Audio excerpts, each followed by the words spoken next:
इमरान खान को वजीर आजम बनाओ और नून लीग और पीपल्स पार्टी को बाहर निकालो ऑपरेशन में शामिल तमाम बड़े जर्नैलों के नाम सामने आ गए। असद तूर के मुताबिक फैज हमीद इस सब में मरकजी किरदार के तौर पर उभरे थे, लेकिन इनकी यह बात भी सच है कि एक मेजर जनरल अकेला तो किसी वजीर आजम को इक्तदार से नहीं निकाल सकता। सहाफी असद तूर ने यूट्यूब चैनल पर अपने वीलॉग में कहा कि फौज 2010-11 से एक प्रोजेक्ट पर काम कर रही थी जिसका मकसद था नवाज शरीफ और आसिफ जरदारी को हटाओ और इमरान खान को लाओ। इमरान खान को इक्तदार में लाने के मिशन में सरगर्म किरदारों में जनरल पाशा, जनरल जहीरुल इस्लाम दोनों शामिल थे। दोनों ही DGISI रह चुके थे।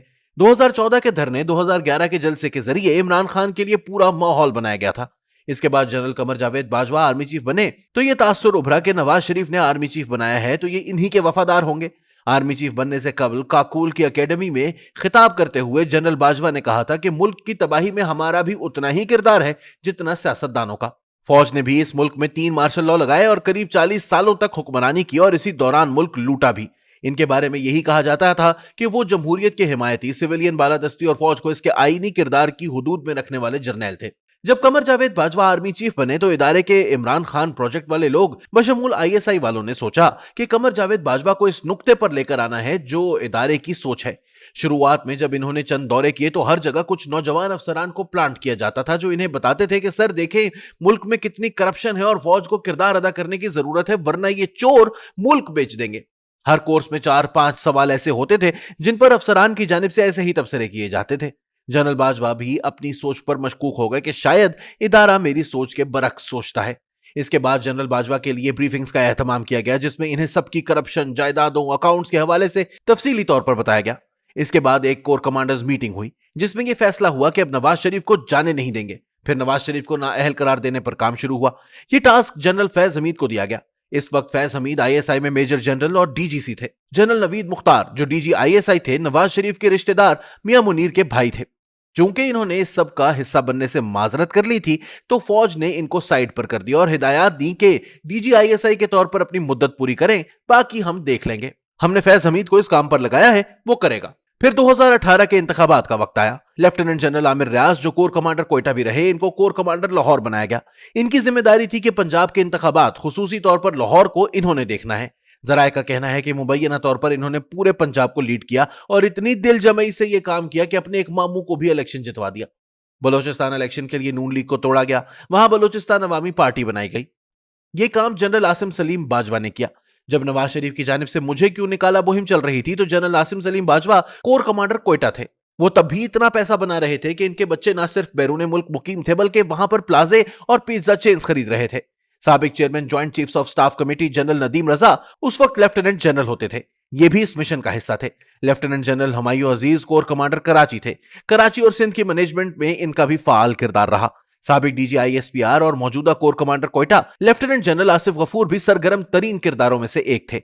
इन्होंने इमरान खान के इक्तदार में आने के बाद मीडिया के लोगों से मुलाकातें की और हिदायत की कि पहले 6 माह मुस्बत खबरें दें, फिर देखें मुल्क कैसे तरक्की करता है। मैंने हर लेवल पे एंकर से, मालकान से, सबसे एंगेज किया है। 6 महीने सिर्फ आप इस मुल्क, you are the opinion makers domestically and internationally also. हमारे मुल्क की इतनी अच्छी चीजें दिखाएं। तब्दीली के साल वाला बयान भी इन्हीं का था। जनरल फैज हमीद का नाम तो जबान ज़दे आम है। इनकी तो दास्तानें भरी पड़ी हैं कि इमरान खान को इक्तदार में लाने के लिए इन्होंने क्या कुछ किया। जनरल कमर जावेद बाजवा के chief of general staff lieutenant general Bilal Akbar बहुत सरगर्म थे। कराची में पीपल्स पार्टी और MQM को छोटा करने में भी किरदार अदा किया। जनूबी पंजाब का इंतजाम core commander Multan lieutenant general Abdullah Dogar ने संभाला हुआ था। इन्हीं के जेर इंतजाम ये वाकयात हुए थे जब नून लीग की टिकट से इलेक्शन के लिए खड़े उम्मीदवारों ने नामजदगियां वापस लेने के आखिरी दिन नून लीग के टिकट वापस करके आजाद उम्मीदवारों के तौर पर कागजात नामजदगी जमा करवा दिए थे। ताहम बाद अज़ां अब्दुल्ला डोगर के जनरल कमर जावेद बाजवा से इख्तलाफात भी हो गए थे, जिसके बाद वो अपने ओहदे से मुस्ताफी हो गए। इस बारे में यह तासुर भी दिया जाता है कि चूंकि अब्दुल्ला डोगर जनरल राहील शरीफ के चहीते थे, इसी वजह से इनको साइडलाइन किया गया, जिस पर इन्होंने दिल बर्दाश्ता होकर इस्तीफा दे दिया। दूसरी जानिब यह भी कहा जाता है कि मुबैना तौर पर इन्होंने करप्शन की थी, जिसकी वजह से इनसे जबरी तौर पर इस्तीफा लिया गया। कोर कमांडर गुजरांवाला आमिर अब्बासी का भी इमरान खान को इक्तदार में लाने के मिशन में बड़ा सरगर्म किरदार था, लेकिन इसके बावजूद नून लीग ने गुजरांवाला में अक्सरियत हासिल की थी। कोर कमांडर मीटिंग में नाकामी की वजह पूछी गई तो इन्होंने खिसियाने से होकर जवाब दिया कि जिम्मेदारी तो आईएसआई की थी, मैं तो कुछ नहीं कर सकता था। इलेक्शन का बुनियादी मंसूबा यूं था कि 25 जुलाई को आम इंतखाबात थे, तो इससे एक रोज पहले तक उम्मीदवारों की खरीदो फरोख्त वगैरह कर ली जाए, पार्टियों से उम्मीदवारों को तोड़ लिया जाए, फिर इंतखाबात वाले दिन शफाफ इलेक्शन करवा देंगे ताकि ये दिखा सकें कि बगैर रुकावट बिल्कुल शफाफ इलेक्शन हुए हैं और नवाज शरीफ वोट कम मिलने से हार गया। लेकिन जब नवाज शरीफ और मरियम नवाज ने आकर गिरफ्तारी दी तो नून लीग के वोटर फिर मरूब हुए और हमदर्दी की लहर पैदा हुई। इलेक्शन से 3-4 रोज कबल फौज के पास नए सर्वे आए जिसमें नून लीग के पंजाब में वापसी के इम्कानात वाज़ेह थे। नून लीग का वोटर जो पहले मायूस था कि नवाज शरीफ और मरियम नवाज वापस नहीं आएंगे, वो फिर से खड़ा हो चुका था।